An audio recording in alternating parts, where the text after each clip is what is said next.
Olá, sejam bem-vindos a mais um episódio do Oncoprosa Vidas que Inspiram. Eu sou Graziele Pérez, estou aqui para compartilhar com vocês mais uma história muito inspiradora. A convidada de hoje é uma convidada muito especial, que ela tem uma grande parte da minha vida e da minha jornada oncológica. Se eu estou aqui agora há quase 13 anos, sendo paciente oncológica de um câncer de mama com metástase pulmonar, quase metade do caminho eu estive ao lado dela, a minha protagonista preferida, Mag, minha psicóloga querida, e hoje o bate-papo vai ser muito especial. Seja muito bem-vinda, estou muito feliz de estar aqui contigo, Mag. Tu sabes que tu tens um lugar especial no meu coração, tu sabe disso, a gente já conversou várias vezes. A Mag, além de me ajudar em vários processos, ela esteve acompanhando várias fases da minha vida, fases internas, externas, do processo, da vida. Quando eu estou querendo compartilhar conteúdo, informação, a Mag sempre está me apoiando, sempre está me ajudando nesse processo, nessa caminhada, me inspirando, me colocando no eixo, me centralizando, me empoderando, me fortalecendo, me fazendo me reencontrar dentro do processo, né, Mag? E a nossa conversa hoje eu acredito que vai ser muito inspiradora e que, assim como a Mag me inspira, a gente quer inspirar muitas pessoas depois desse episódio. Seja bem-vinda, Mag. Eu queria agora contar para todo mundo quem é a Mag. Ô, Grazi, em primeiro lugar, eu tenho uma honra enorme de estar aqui e assim, vidas que inspiram, a tua me inspira, né? A gente acho que se inspira mutuamente. Muitamente. E é uma honra fazer parte do teu caminho e ver quanto, né, aquele desejo inicial de compartilhar a tua história, né, começou a crescer lá, né? E você veio e hoje lindamente você inspira muitas pessoas, né? As pessoas que te acompanham. Tu sabe que tu tem parte desse processo, sabe, né? A gente já conversou, eu sempre falo isso contigo. E a Mag sempre me encorajou. Ela sempre me deu força para levar isso adiante.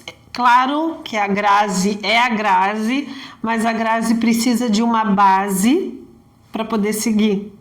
Quem não precisa, né?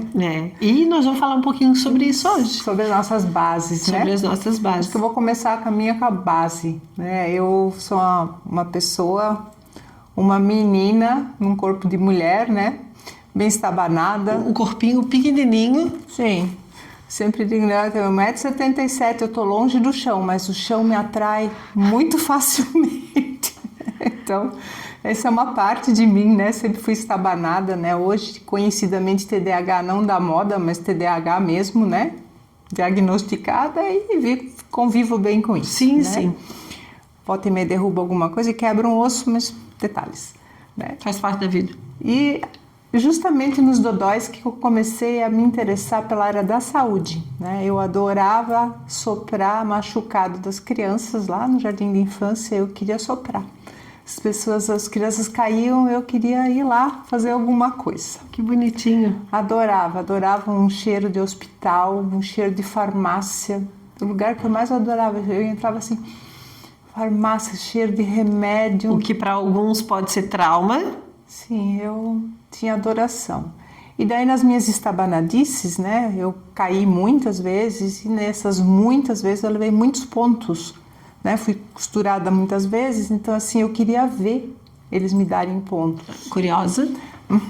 Muito, né? E assim, o médico te passava um certo perrengue, porque eu tinha que conversar com ele, ver o que ele estava fazendo em mim. Tá, e o coitado, como que ele ia se concentrar? Daí era um problema dele já, né?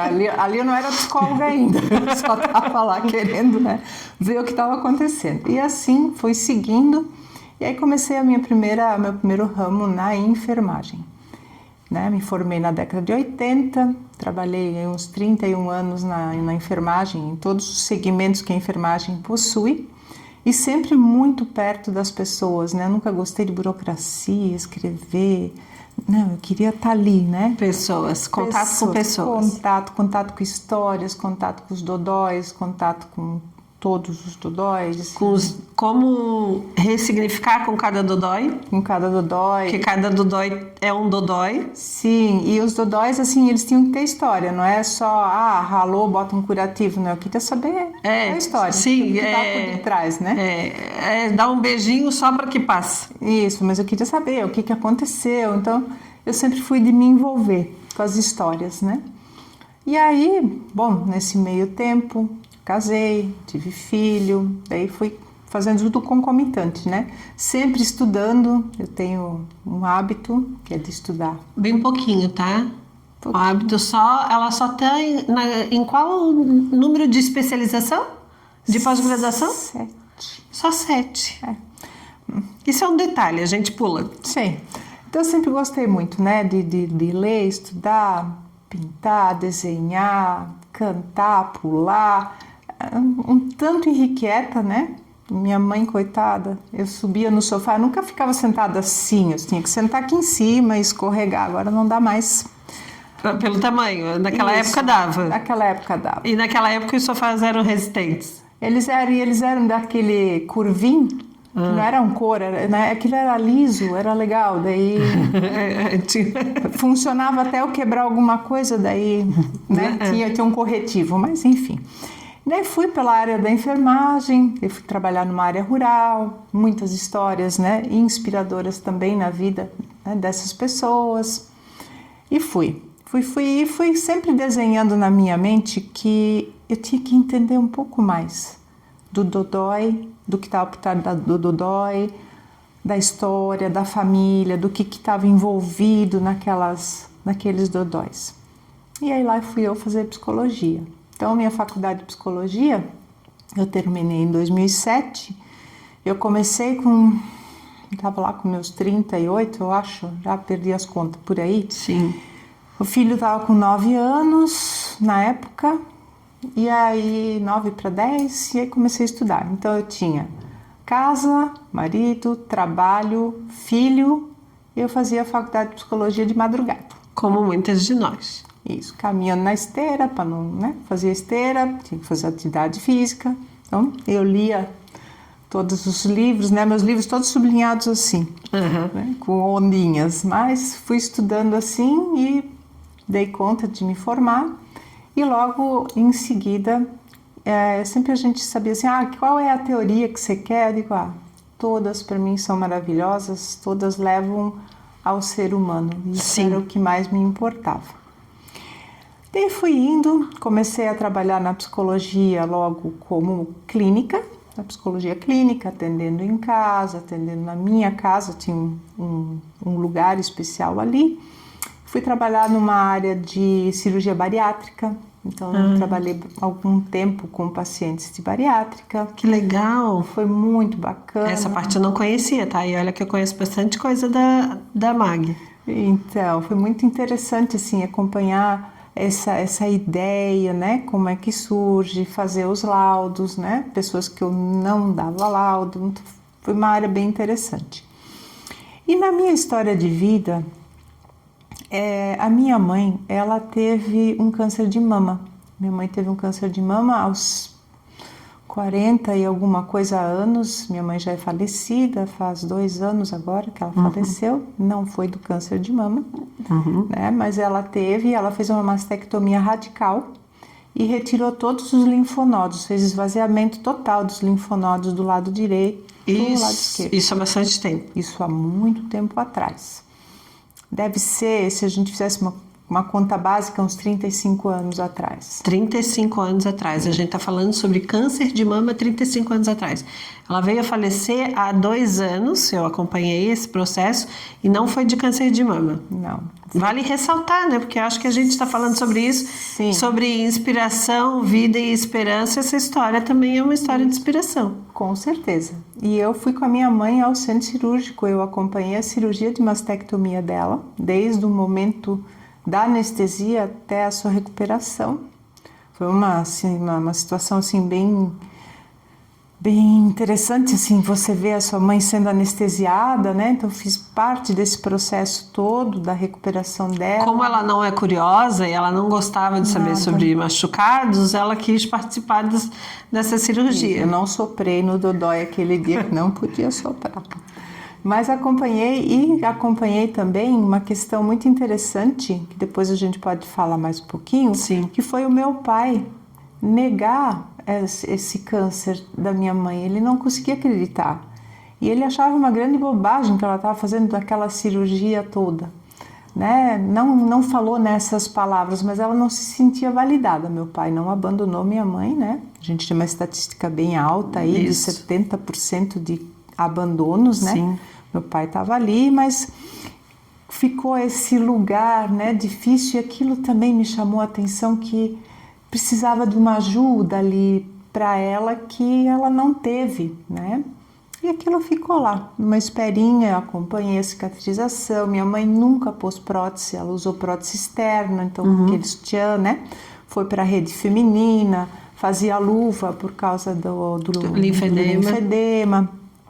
Então, assim, não tinha protocolo de quimioterapia na época, mesmo sendo uma mastectomia radical. Sim, 35 anos, o cenário era completamente diferente. Isso. E aí a minha mãe tocou a vida e, seguido isso, depois ela teve um câncer de bexiga, que foi feita a ressecção, também fui com ela para o centro cirúrgico, acompanhei todas as cirurgias da minha mãe e do meu pai. E depois disso ela teve um melanoma no nariz, e no final da vida dela, que ela evoluiu com Parkinson, progressivo, né? Foi muito, muito difícil esse final de vida. Ela tinha um tumor mamário na mama, que ainda ela tinha. A mama que não tinha ficado doente naquele momento. Então ali ela tinha na areola, ali ela tinha uma ferida oncológica, aquilo lá foi evoluindo, mas não tinha mais o que fazer, até porque ela tinha toda uma contratura, né, em função do Parkinson. Mas a gente foi cuidando disso paliativamente e foi tudo bem, transcorreu tudo bem nesse sentido, né? Esse foi o primeiro contato, assim, com o mundo oncológico. Franco com o mundo oncológico. Anterior a isso, criança, 13 anos, eu ouvi meu avô. Meu avô teve um câncer de próstata. Então a palavra câncer estava ali. Meu avô faleceu logo de uma parada cardíaca, que ele ia operar a próstata, faleceu. Então eu fiquei também com esse lugar, né? Tinha essa palavra ali. Sim.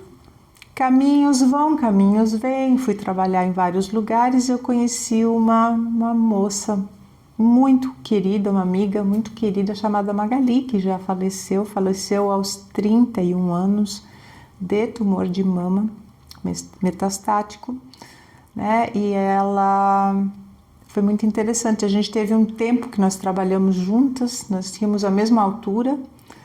Ela era parecidíssima comigo, espalhafatosa e desastrada e brincalhona. Duas Mag. Era Magali, né? Mag, ela chamava ela de Mag, inclusive. E ela era uma figura, assim. E aí depois eu saí da empresa onde ela estava, a gente teve um distanciamento natural. Sim. Pela vida, eu fui trabalhar na área rural. E alguns anos depois, talvez 3, 4 anos depois que eu estava lá na Vila Itopava já trabalhando, eu recebo uma ligação no dia do meu aniversário dela. Pensei nela, me deu os parabéns e tudo, e em seguida ela me conta que estava no hospital e que tinha acabado de fazer uma mastectomia. Eu, como assim, uma mastectomia? Eu fiz uma mastectomia. Mas... eu soube agora, e foi um diagnóstico que, assim, há 6 meses ela tinha feito a mamografia, estava tudo bem. 3 meses depois ela estava com um tumor enorme, invasivo, aquele prognóstico bem ruim quando eu vi o resultado do exame dela. Isso também há muitos anos atrás. Agora eu vou perder a conta, daqui a pouco eu lembro quantos anos faz Bastante, isso. porque... Faz bastante. Isso. Eu lembro que foi bastante porque é anterior ao meu. O meu já faz 13 anos. Deve ser mais uns 10 anos para trás disso aí, pelo menos. E aí também, protocolos diferentes, né? Eu logo fui visitá-la. Situações diferentes, resultados diferentes. Sim. Cheguei lá no hospital, comprei um bichinho de pelúcia, que é uma coisa que eu amo, bicho de pelúcia. Tive infância, mas não tinha desses bonitinhos, eu tenho vários em casa. Sim. Comprei meu bichinho de pelúcia, foi uma girafinha, entreguei uma girafinha para ela, lá no hospital mesmo. Girafinha batizada de Sarita. E a partir dali eu comecei a acompanhar todos os movimentos da Magali. Ela tinha um relacionamento abusivo, tóxico, uma filha de, na época, 9 aninhos, e ela vivia uma vida muito simples. Era uma pessoa assim, os pais eram do interior mesmo, da roça, ninguém estava sabendo o que estava acontecendo. Sim. Aí ela teve a primeira perda de cabelo, ela me pediu para ir lá, eu raspei o cabelinho dela e fui acompanhando. Ela teve várias nuances do processo, mas ela não tinha uma companhia. Não tinha. Que no caso, tu foste essa companhia. Ela era uma pessoa que aquela palavrinha que todo mundo fala, ela era forte. Ela era uma pessoa que tinha uma alegria de viver. Uma alegria que era dela, que não se perdeu em nenhum momento. Mas ela não tinha uma rede de apoio. Uma rede de apoio. Não tinha. Isso. E aí ela me olhou bem nos olhos, ela tinha olhos muito verdes. Ela me olhou assim, ela disse: Mag, tu me promete uma coisa? Eu, claro. Tu nunca vai mentir para mim? Mas que pergunta? Claro que não. Então tá. E assim seguiu. Eu ia sempre nas perguntas dela, que ela me perguntava, eu respondia. Sim. E aí fomos indo, ela fez a químio, né? Teve a queda do cabelo, então assumiu a carequinha dela, sempre feliz, ia dando aula para as crianças no jardim de infância, seguiu a vida ali. Sim. Muito tranquila. E qualquer demanda que ela tinha, ela me ligava. E ela tinha um jeitinho muito engraçadinho, assim. Ela ligava para mim e dizia, oi. E quando ela dizia, oi... Tu já sabia que tinha alguma coisa. Eu digo, tô indo aí. É porque tu começou a ser a rede de apoio dela. Isso. E aí, fiquei ali. Aí ela melhorou bem. E o marido, tratando ela muito mal. Era muito difícil aquela situação. E logo uns tempos depois, ela um dia me liga, ela assim, Mag, aí eu comecei a falar umas bobagens esses dias, não falava coisa com coisa, e esses dias eu desmaiei. Eu, como assim, Magali? Aí eu digo, não, vamos dar uma olhadinha nisso aí. Aí encaminhei ela, fomos pro neuro, descobrimos aí uma meta cerebral, e aí acompanho ela nessa parte. E aí foi evoluindo, dali depois ela evoluiu para fígado, né? E nesse meio tempo eu estava só acompanhando, né? Só sendo a base. Só sendo base, não estava sendo psicóloga nem enfermeira, estava sendo amiga dela. E aí eu estou pulando várias fases, né, pra gente... E aí ela evolui com o fígado e eu comecei a acompanhar ela nas químios, eu acompanhava ela na médica, porque aquele marido, né? Tive uma conversa seríssima com ele, Sim. Ficou me odiando, depois no final ele agradeceu, mas eu tive uma conversa, porque ela estava muito próxima ao final de vida. Sim. E aí, um dia ela me chama, dentre as várias vezes... E naquele dia eu resolvi, assim, comigo mesmo, disse, eu vou perguntar para ela o que ela ia fazer com a filha, né? Porque eu via que estava evoluindo muito rápido. Sim. Esse quadro. E ela me chamou, eu vou lá, vou tentar falar sobre preparar, né, a Ana Eu chego na casa dela, ela estava com aquela cor meio esverdeadinha assim, meio amareladinha já. Ela disse, me deu aquele oi, com aquele sorrisão, e sentamos no sofazinho. Ela tinha só um sofazinho em casa, assim, de frente uma para outra, assim, perninha cruzada. E ela assim, eu queria cantar. Eu disse, vamos cantar, o que tu quer cantar? Aí ela me saca a música do Gonzaguinha, né? Viver e não ter a vergonha de ser feliz. E daí eu pensei, Maggie, quieta você. Sim. Tu não sabe nada da vida. Né? Hoje eu tenho que cuidar, porque eu sempre choro quando eu conto, né? E aí começamos a cantar, fiquei lá com ela, escutei a demanda dela aquele dia, e logo umas 3 semanas depois desse dia, ela me liga e disse assim, tô indo para o hospital.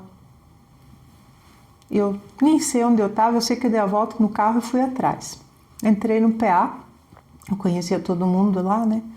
Tinha trabalhado nesse hospital, inclusive, entrei no PA e fui direto a ela. Daí estava aquele marido incomodando. E aí eu pedi para ele sair. E aí ela estava bem dispineica, estava com falta de ar, né? Ela estava com ascite, estava bem distendido o abdômen. Bem ictérica, estava quase da corzinha assim da minha calça, e ela me olhou bem nos olhos. E ela disse assim, posso te perguntar uma coisa? Ela assim, hoje está fazendo 2 anos e 3 meses, era algo assim. Não vai fazer 3 anos, né? Eu só fiz assim para ela. Aquele não, assim, ele veio do coração, mas custou muito a sair. né? E aí ela disse, e o que eu faço com a Aninha? Aquele foi o momento da pergunta. Que era aquilo que tu queria responder naquele momento. E aí eu disse, Maga, faz o que teu coração mandar. E ela disse, meu coração manda que você fale com ela para mim. Tá bom. E assim foi. Isso foi uma quarta-feira, na sexta-feira à tarde ela faleceu. E, enfim, então foi o segundo contato, né, com o mundo oncológico, e que ali eu tive certeza que eu nunca mais queria me distanciar desse lugar de acompanhar. De acompanhar, de acolher, de escutar, de apoiar. Isso foi, para mim, um divisor de águas, assim, do que eu queria fazer dentro da psicologia. Ali eu ainda morava em Blumenau. Depois eu tive um período da vida que eu mudei para São Paulo com o meu ex-marido. Fiquei um tempo afastado assim da área do trabalho, até em função dessas mudanças. Sim. E lá eu ia começar a trabalhar numa clínica de neurocirurgia, não era nem era o oncologia que tinha aparecido. E aí meu ex-marido resolve mudar para cá. Cheguei aqui em Floripa. Comecei a fazer a minha formação na área de psicologia humanista, e aí chegou o estágio, que dentro dessa pós, que é de formação, que é de 2 anos e meio, né? Para você poder clinicar, de fato, você tem que ter essa formação. Aí todas as alunas conseguiram estágio na clínica onde eu fazia o curso, e eu não consegui encaixar mais horário. E eis que eu fui fazer estágio numa clínica de oncologia. E assim o universo, né, desenha os caminhos, né? Exatamente. E estou há 11 anos ali. Exatamente. Né? Então ali foi crescendo esse caminho de encontro com muitas histórias que inspiram a minha vida, né? E a gente vai fazendo, né, esse colo, esse acolhimento, né? E aí começou a fazer sentido os dodóis, né? Sim. Os dodóis de fora, os dodóis de dentro, né? Que eu pude começar a escutar e soprar, né? Sim. Soprar os dodóis. E tentar aliviar com uma palavra, né? Mag, assim, muitas pessoas ainda têm receio de pedir ajuda. Sim. Né? Quando a gente recebe o diagnóstico, a gente recebe, cada um tem uma maneira de receber. E o diagnóstico, ele é um mundo completamente desconhecido, completamente desafiador e que mexe com a estrutura de todo mundo, né? Tanto da pessoa quanto da base familiar. E como a Magali não teve essa base, outras pessoas têm, mas também a base não sabe como lidar com essa situação, né? Porque a gente tem, primeiro, o entendimento que o câncer tem sinônimo de morte. Então, a gente tem que lidar com essa situação de vida e morte, né? E isso impacta muito na nossa percepção de vida. Tu não achas? Sim. Eu acho que é uma das primeiras coisas que quase todas as pessoas trazem, né? Que receber um diagnóstico, a fala é semelhante assim. De repente, do nada, né? Eu abro um envelope, está escrito um carcinoma X qualquer, né? E o meu chão sai debaixo do pé. Se abre. Né? E eu acho que eu vou morrer. Né? Essa é a história. Sim, até porque a gente tem várias histórias, né? De pessoas como a Magali, que teve um diagnóstico avançado. Tem a tua mãe, que teve há muito tempo tratamento, não precisou fazer quimioterapia. Cada história é uma história, cada diagnóstico é um diagnóstico e cada forma de enxergar é diferente uma da outra. Com certeza. Se a gente traçar uma linha histórica, né, nessas duas histórias, e vamos juntar a tua, né, o quanto que a evolução da ciência e das medicações e dos tratamentos, né, mudou, né, realocou a expectativa de vida, o viver, a qualidade do viver e até o curar, né? Quando eu falo curar, é a remissão daquele câncer ali, daquele tumor. A gente pode ter recidivas, a gente pode ter outros, porque nós somos feitos do mesmo material na vida, que são células, né? Mas a gente vê assim o quanto que os protocolos avançaram e o quanto que hoje, por exemplo, um câncer de mama diagnosticado precocemente, né, tem aí às vezes 90% de chance da gente ter uma remissão completa daquele momento inicial. Claro, cada caso é um caso, cada ser humano de um jeitinho, cada corpo reage de um jeito, mas quando a gente olha essa evolução, desde a minha mãe, né, que me semeou a primeira questão, né, da oncologia, até hoje, né, que já se juntaram tantas sementes que formam um grande jardim de possibilidades. Sim, exatamente. Né? Mas ainda a conotação do câncer, né, para as pessoas é de morte, né?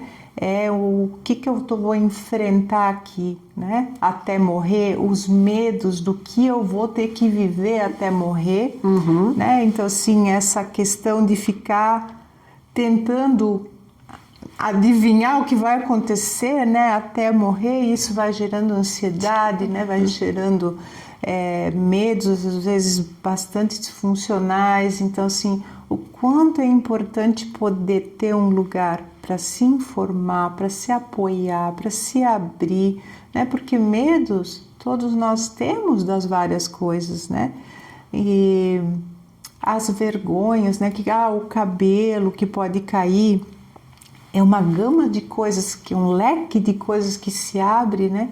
Que precisa ter uma escuta e que muitas vezes na família, mesmo tendo uma boa rede de apoio, os medos estão ali também. Sim. Essas pessoas estão falando dos mesmos medos e não têm respostas. Sim. Às vezes não tem o que dizer, olha, mas, né? Não, a gente já vai uma parte mais técnica, afetiva, acolhedora, mas encaminhando, né, nesse processo de ressignificar esse medo, né, de dar uma dimensão. É quase como instalar um botãozinho de volume, né, para a gente poder diminuir, não deixar tão grande. Sim, né? Até porque assim, tu trouxe duas histórias completamente diferentes. Tem a minha, que é uma outra história, mas cada uma com uma realidade, cada uma criou a sua expectativa ou lidou de uma maneira diferente, e cada rede é diferente uma da outra. O teu pai não entrou na estatística do abandono, mas teve essa questão de não saber lidar, né? Daí tem o companheiro da Magali, que era tóxico, que já era tóxico, Já provavelmente, era tóxico. né? Com a doença não foi diferente ou enalteceu alguma outra situação. Então, assim, cada pessoa tem uma maneira diferente de lidar e de enfrentar com a doença. Hoje a gente fala muito sobre as possibilidades de cura ou até as possibilidades de sobrevida, que é o meu caso. Mas pouco se fala em como lidar com o processo, né? Então, muitos de nós fica com esse peso desse processo, né? Porque nem todo mundo tem uma rede de apoio e nem todo mundo sabe aonde conseguir uma rede de apoio e nem todo mundo tem um incentivo de procurar uma rede de apoio. Exatamente. Né? Eu, por exemplo, posso falar, a clínica onde eu faço acompanhamento ofertava essa rede de apoio.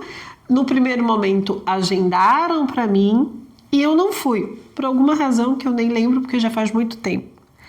No outro convite, eu decidi aceitar e nunca mais larguei. É verdade. E nunca mais larguei, e hoje eu vejo quanto isso foi importante.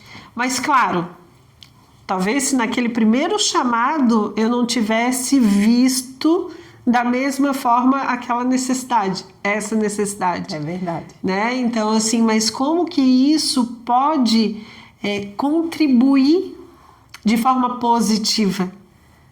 Né? Porque eu sou uma das pessoas, dessas que tu citou, que tinha que lidar com a questão da morte. Porque eu recebi dentro do meu entendimento que eu ia morrer. Eu tinha o Vitor com 4 anos, e como que eu vou sobreviver nesses 6 meses com um menino de 4 anos, né? Então, assim, como é importante essa rede de apoio, né? Essa pessoa que acolhe, essa pessoa que nos traz um pouco mais de leveza para esse processo. Até mesmo porque quando você entra nesse mundo da oncologia, você não sabe o tamanho do caminho, né? Você não sabe, a gente nunca sabe o tamanho do caminho da nossa vida de forma alguma. Exatamente. Né? Mas dentro da oncologia, assim, agora, eu tenho que lidar com o quê? Por quanto tempo, né? Então, assim, começam os protocolos. Agora tem tantos ciclos de tal medicação. Mas e depois? Então, assim, essa ansiedade de, mas aí depois? Então, assim, primeiro conseguir esse apoio é trazer a pessoa para o momento do agora, né? Para viver mais aquele momento, para viver o momento. A gente está sempre vivendo momentos que a gente não tem, né? Ou que a gente já teve, a gente quer reviver. Não, a gente está vivendo esse momento. Então, trazer para esse lugar, né? Mostrar que tem chão nesse lugar. E ainda tem o desafio do enfrentamento, né? Como enfrentar isso? Porque muitas de nós sente culpa, sente remorso, sente a questão da negação, né? Da questão de culpa, de culpar alguma situação, alguém, né? Que são as fases do luto. Sim. A gente vê, né, que um diagnóstico oncológico, ele nos coloca frente a vários lutos, né? Não é só a morte que eu estou expectando como possível minha, mas a morte de vários ideais, né, momentos. Então, assim, o trabalho que tem que ser ressignificado, às vezes não vai mais poder fazer aquele trabalho, vai fazer um outro, né? As relações. A pergunta é, o que eu fiz de errado, né? Pessoas, às vezes, que têm uma vida bastante saudável, né? Com alimentação, com atividade física, dizem, como assim eu adoeci? Então, assim, a raiva, né? A raiva de que eu fiz tudo, como assim eu posso estar doente, né? As questões às vezes com a espiritualidade, as brigas com Deus, porque a gente ainda vive, muitas pessoas com uma fé encomendada, né? A oração é uma encomenda, eu quero tal coisa de tal jeito.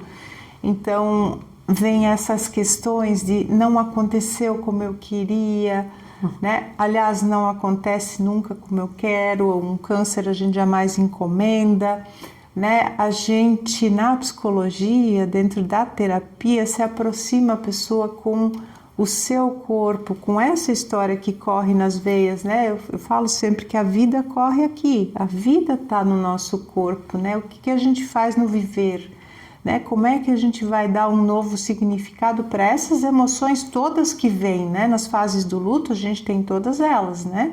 A gente vai ter a tristeza, a gente vai ter a negação, a gente vai ter a barganha, muitas coisas, a gente vai procurar coisas, dizer, se eu fizer tal coisa, né? Na oração você me dá tal coisa, né? Então essas fases são misturadas, né?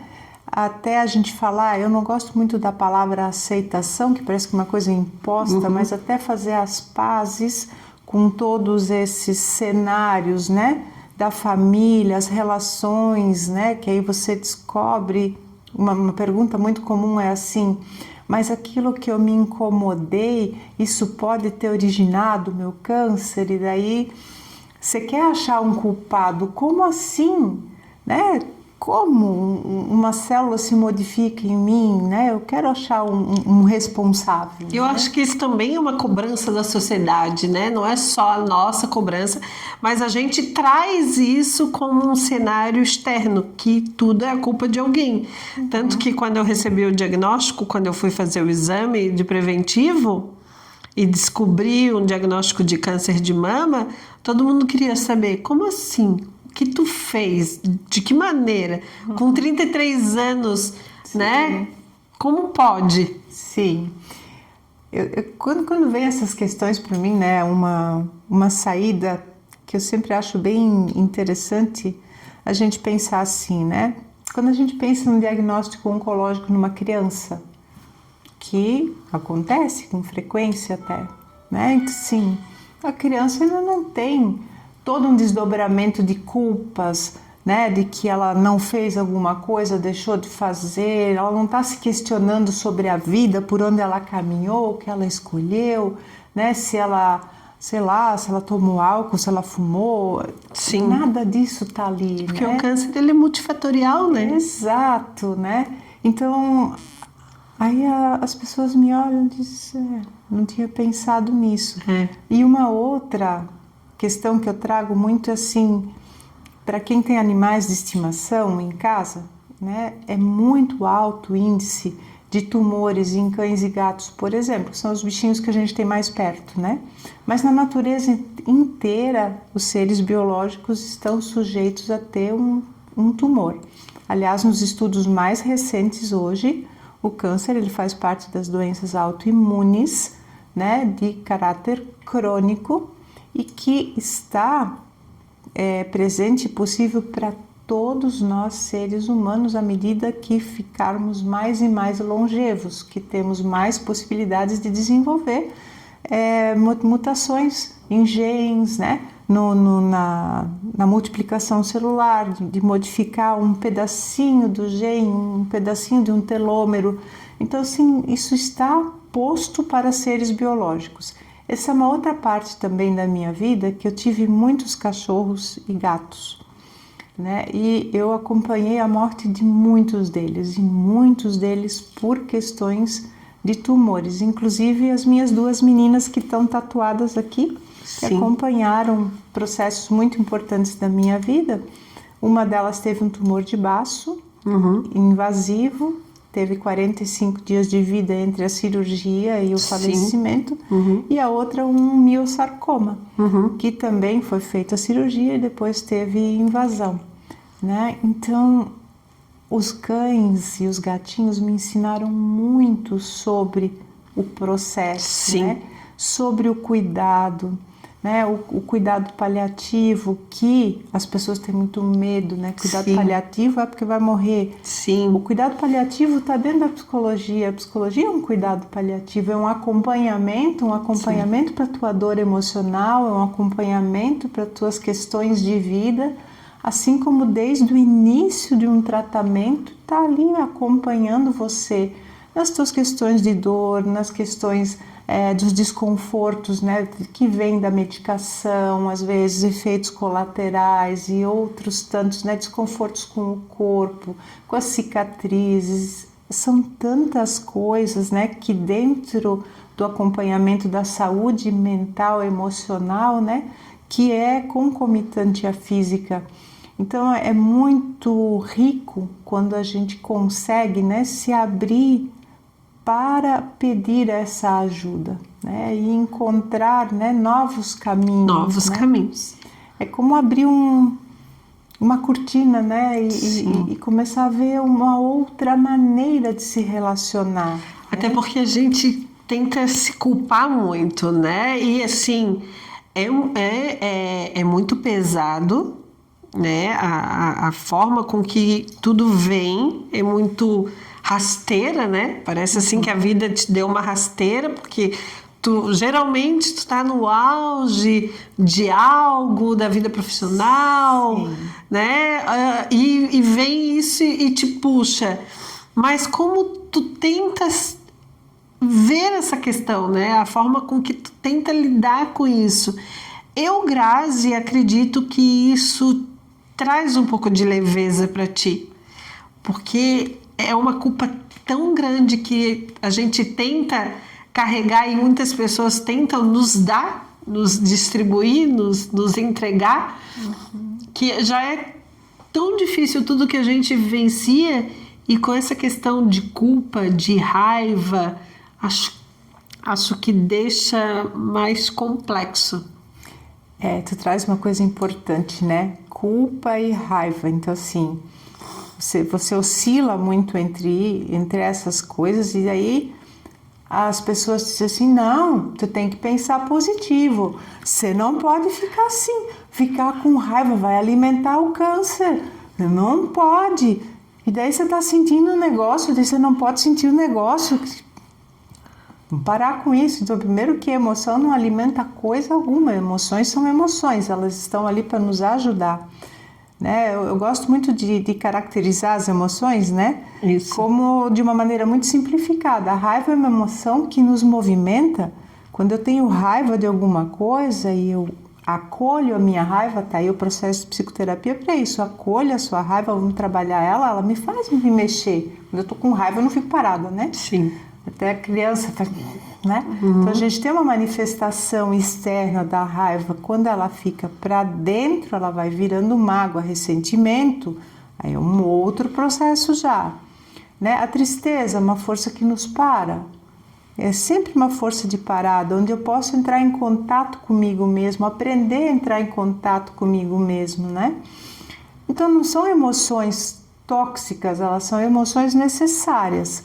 Agora, elas precisam ser bem conduzidas, bem trabalhadas. E exatamente. Elas vão ter a vantagem para nós, né?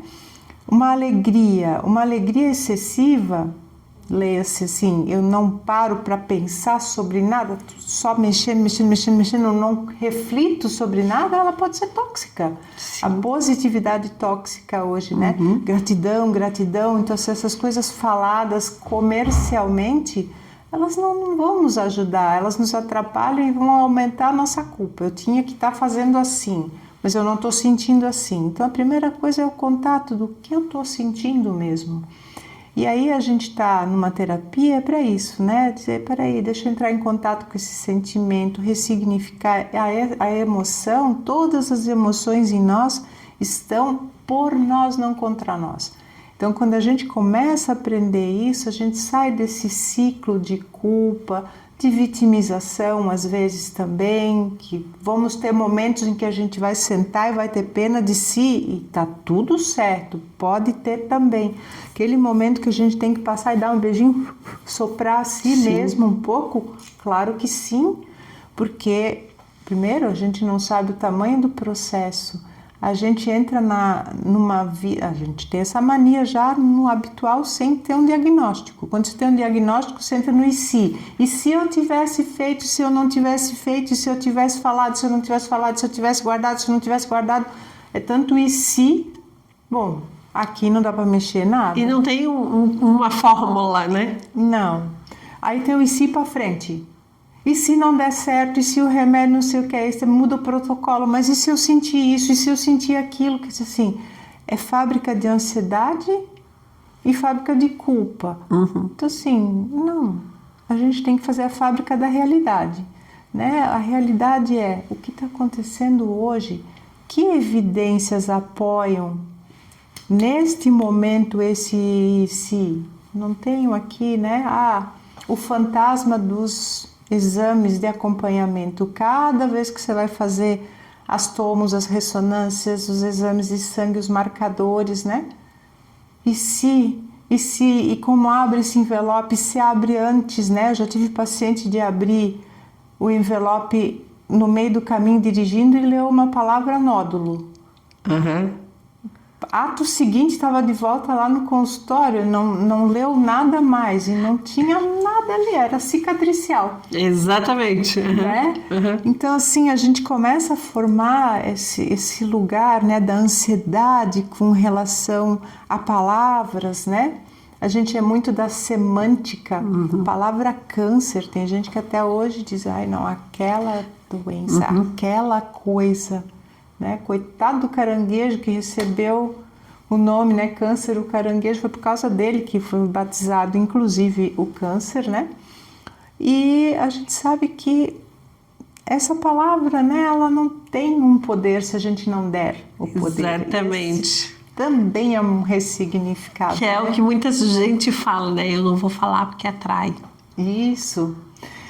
E eu acho também, te cortando, desculpa, eu acho que também muitas das questões de terapia devem estar relacionadas a isso, porque se eu botar para fora, eu tô atraindo, né? Sim, é bem interessante isso. Você trouxe uma coisa fantástica, né? O tal do pensamento mágico, né?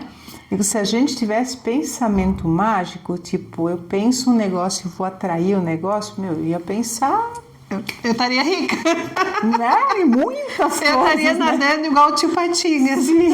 A gente está pensando em tudo, menos em câncer, né? Então, assim, pensamento não é mágico, né? O pensamento é só um pensamento, né? Mas é o que é passado pra gente, né? Como que nós fomos educados a isso, né? Porque, assim, não fala porque atrai. Sim. Ai, fala só coisas boas, gratiluz. Sim. Né? Então, assim, se eu faço a namastê, as coisas boas vêm. E as que não conseguem fazer isso? Sim. Né? Eu acho que é uma questão do equilíbrio também, uma né? ponderação, né? E a gente pensar nas características de personalidade das pessoas, né? Nós temos pessoas que têm uma extrema alegria e otimismo com a vida, que é delas. E tem o contrário, tem pessoas que são pessimistas, né? Tem até o desenho do Lip Hardy da minha época, que era dor, vida, azar, né?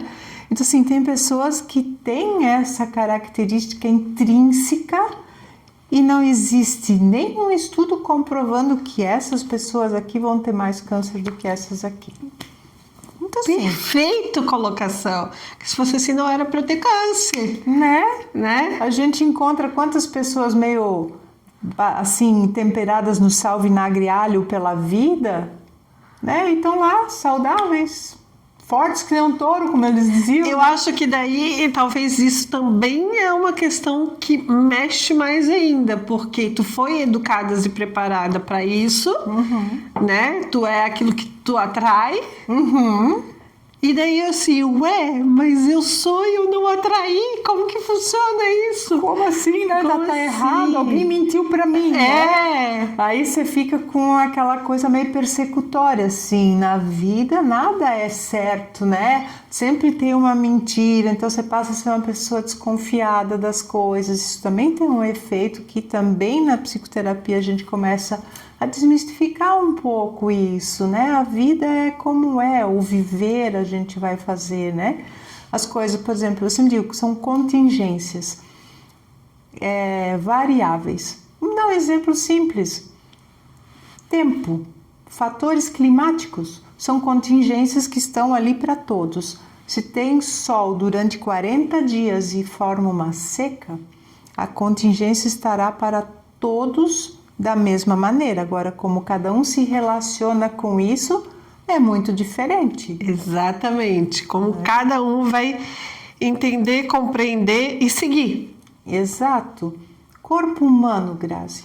A gente vai fazer exame de sangue. Antes de cada quimioterapia tem exame, certo? O que a gente vê em exame de sangue? Glóbulos vermelhos e glóbulos brancos. Tá lá, leucograma e eritrograma. Todo mundo sabe, olha isso aí. Todos temos.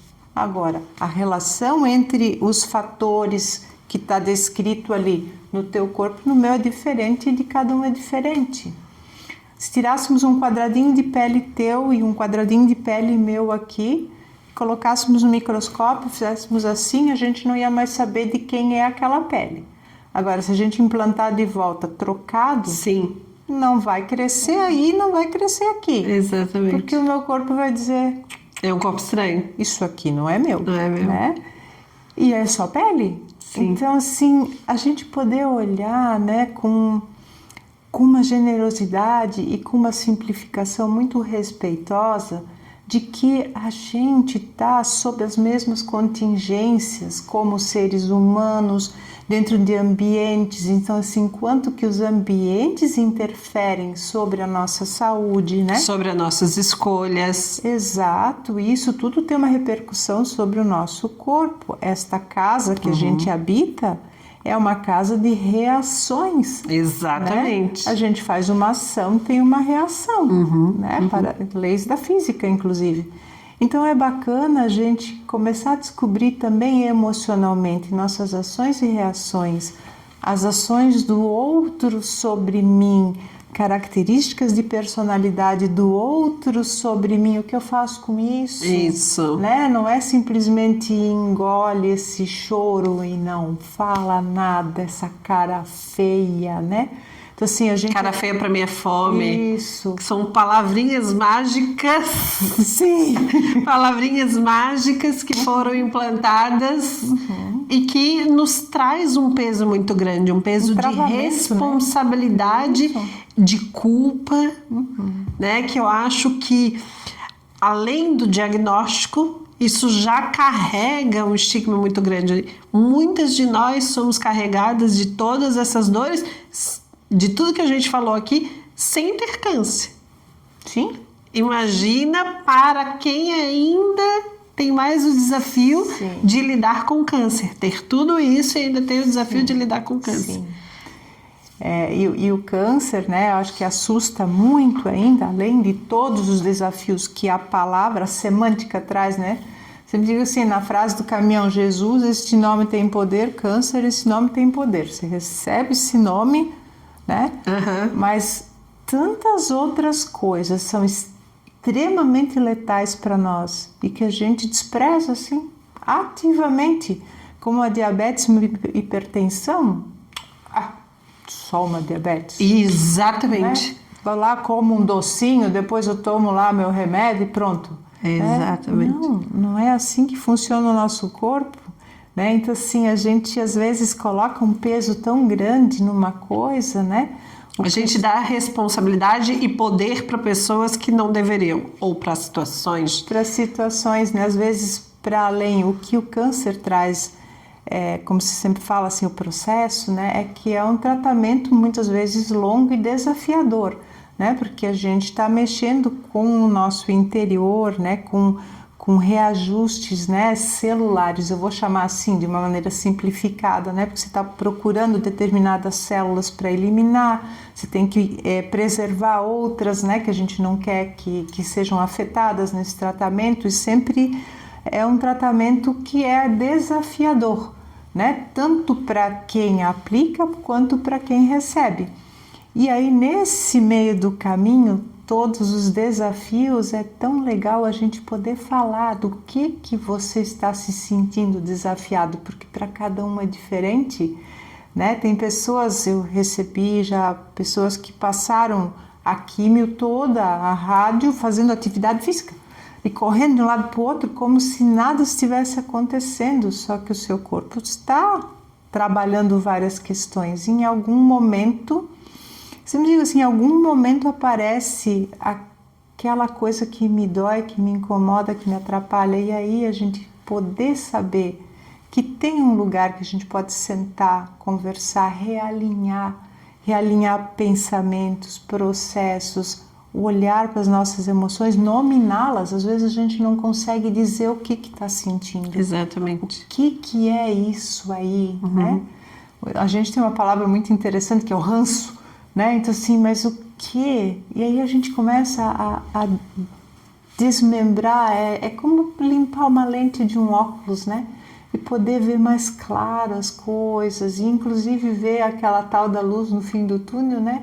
Que é uma maneira de falar, mas sempre há luz no túnel inteiro. Às vezes a gente está com o olho fechado, a gente não está conseguindo acompanhar. Sim. E muito contaminado por esses ditames, né? Faz isso, faz aquilo, vai fazer, reza isso, reza aquilo, ajoelha aqui, toma esse chá, come esse negócio, né? É como se a gente tivesse mágicas, né? Isso me lembra muito Idade Média, assim, vamos fazer um caldeirão, faz uma mágica, faz uma poção mágica, né?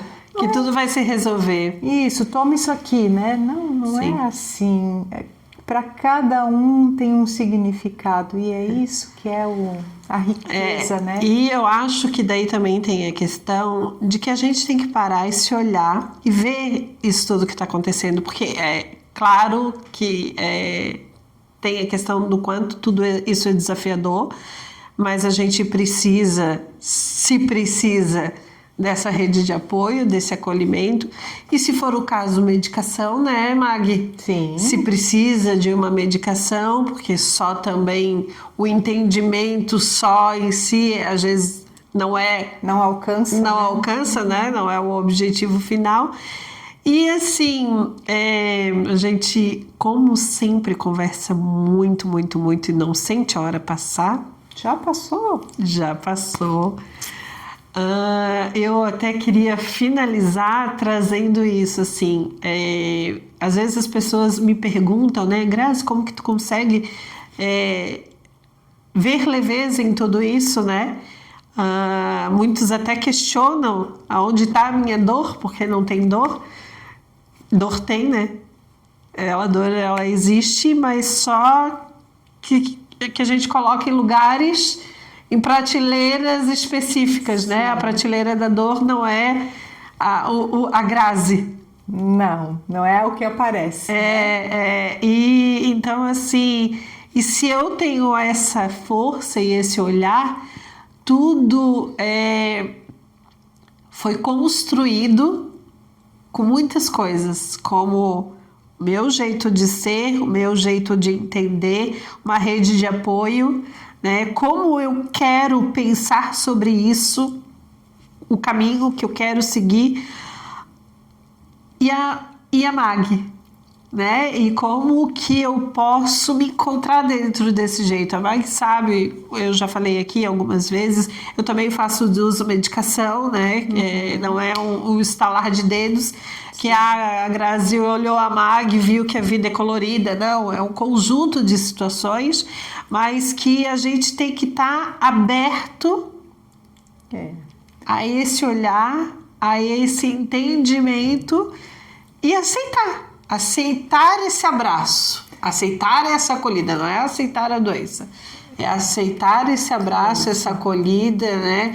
Esse acolhimento, esse carinho. Eu acho que é assim, né? Se a gente pudesse finalizar com uma coisa bacana, né? Primeiro que a gente não pode só se olhar através do câncer, né? O câncer não vira uma lente pela qual você se vê. E nós fomos... Por mais que a gente queira. Isso, né? Ou a gente... Ache, né? Acho que precisa ser assim. E uma outra coisa é assim, a gente foi muito treinado a esconder nossas cicatrizes. Cicatrizes são feias, Cicatriz não mostra, e cicatrizes são histórias, tanto as emocionais quanto as físicas, né?